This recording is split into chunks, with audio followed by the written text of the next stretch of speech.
What's up, guys? Chris with Croft CNC and CNC for Newbies here. I just wanted to go live and let you guys know I just had Vitalie. A lot of you guys know him. Some of you guys may not. He's one of the big 3D modelers in the groups. He runs 3D Wave. He had a package called Club A or Group A with a bunch of 3D models that you could cut on your machines.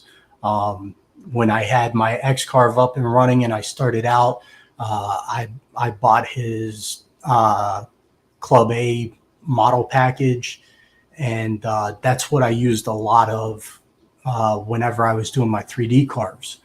And you know, it worked out really well for me. I was able to utilize those models to kind of jump off and get a spire. Well, learn how to 3D carve and then get a spire. And then once I got a spire, I was able to, clip and pull different pieces of models to create my own 3D models and stuff. So I found that really helpful. And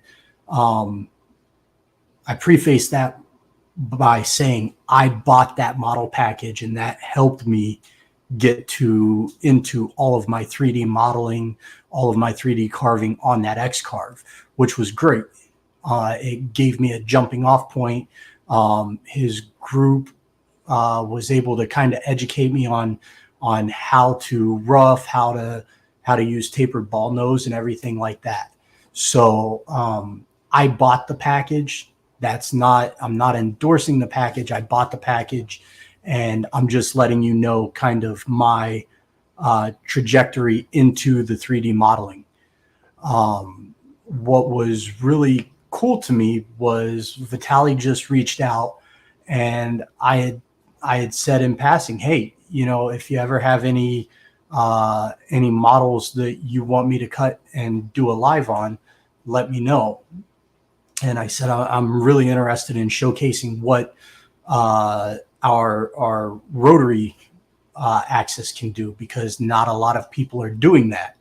And there's not a lot of information on the rotary axis setup and cutting on a machine and stuff like that. I think probably the most extensive one is Phil Johnson with his Demon rotary. That to me sticks out in my mind as probably the most extensive, kind of like get into the weeds, your steps per how to set up your rotary axis and stuff like that. But in any event, I made our rotary axis. I've cut a couple things on it. You guys saw the skull ring that I did.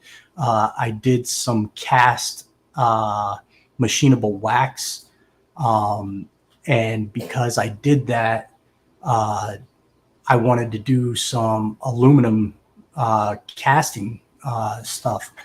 And it just so happened that as I'm thinking about that, Vitalie reached out to me and was like, hey, here are 2 exclusive rotary models that you can cut. They're statue models, and I want to show you guys these models and then let you know that that's kind of where the next few education clips are going to come in, is me actually taking these models, setting up the rotary on I'll probably use my CNC for Newbies 4896 with the automatic tool changer. However, the setup is pretty much universal as far as getting your heights, your straight lines, and setting up the stock. So you can kind of put it on an X-Carve. You can kind of put it on a millwright. You can go through and you can use a lot of different machines to do this. But getting the setup down is what's really important, to make sure that the wood is turning straight and nothing's kind of skewed and stuff. And then I'm going to take these 2 models and I'm going to rough them and finish them. And I'll show you how I generate the G code in Aspire, how I orientate the model across different axes, and stuff like that. And then I'll cut the model, and I'll show you the afterwards of the model, what I'm looking at, how I look at whether it's a good model, a bad model, stuff like that. And then after I do that, I'll show you guys how I use Desk Proto to actually generate fourth axis simultaneous G code. And I might even bust out the 5-axis trunnion table and do like a small chest size figurine. See what kind of detail we can get with the trunnion table. I think that would be kind of a cool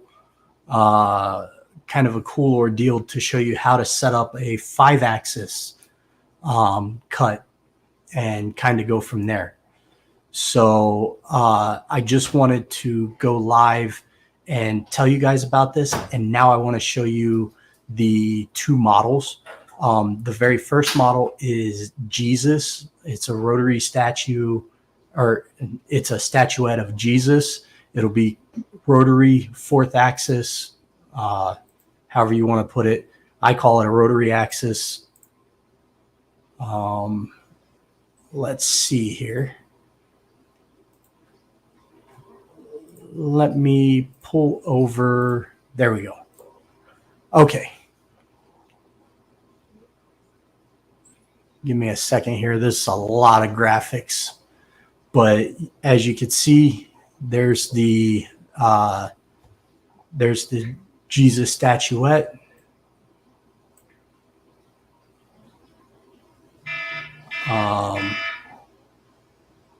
And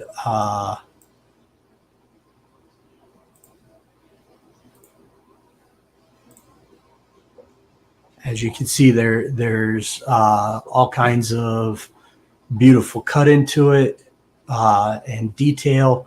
You have the stand down here. I'll probably cut Jesus in just a pressure treated 4x4 post, because I have one in the garage right now. And then I'll do, let's delete this one, and I'll bring in, let's bring in Mary.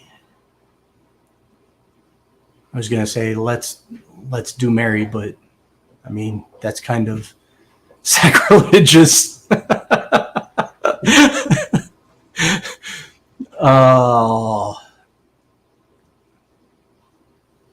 Taking a lot of CPU on this one. Okay, so we've got Mary.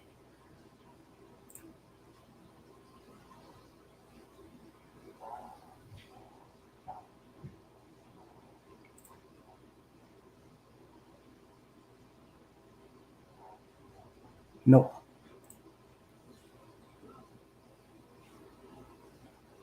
So what I'm doing right now is I'm orientating the model.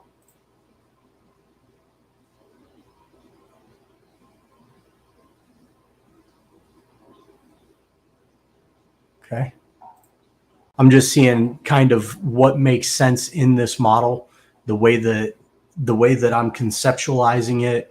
Whenever I cut it, my rotary axis is going to be holding down here.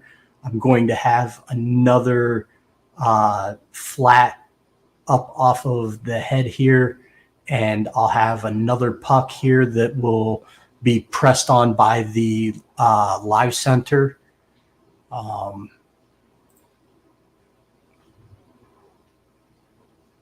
Let's check that orientation.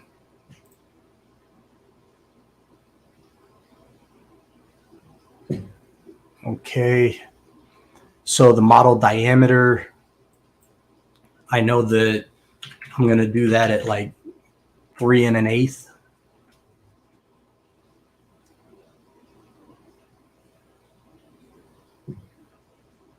And as you can tell, this is now I have a nice big Ryzen CPU with a nice big graphics card in my design computer, and it's still taking a lot to do this. So you can tell how much computer is actually used to generate this.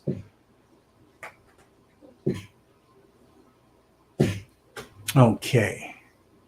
And that's Mary, the statuette of Mary.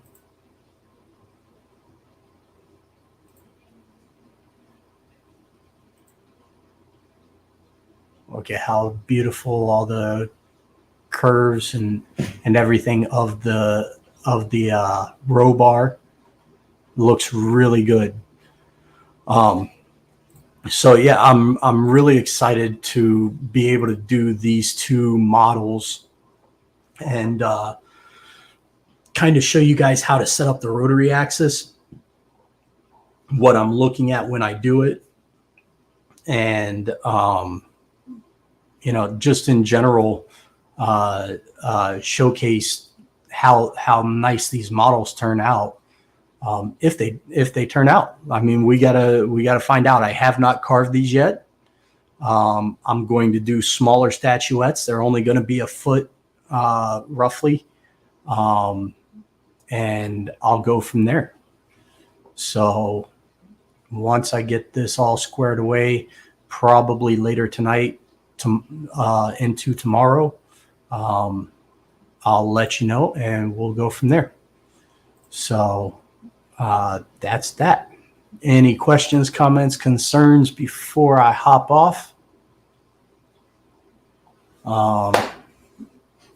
With that being said, I'll catch you guys on the flip side. Peace.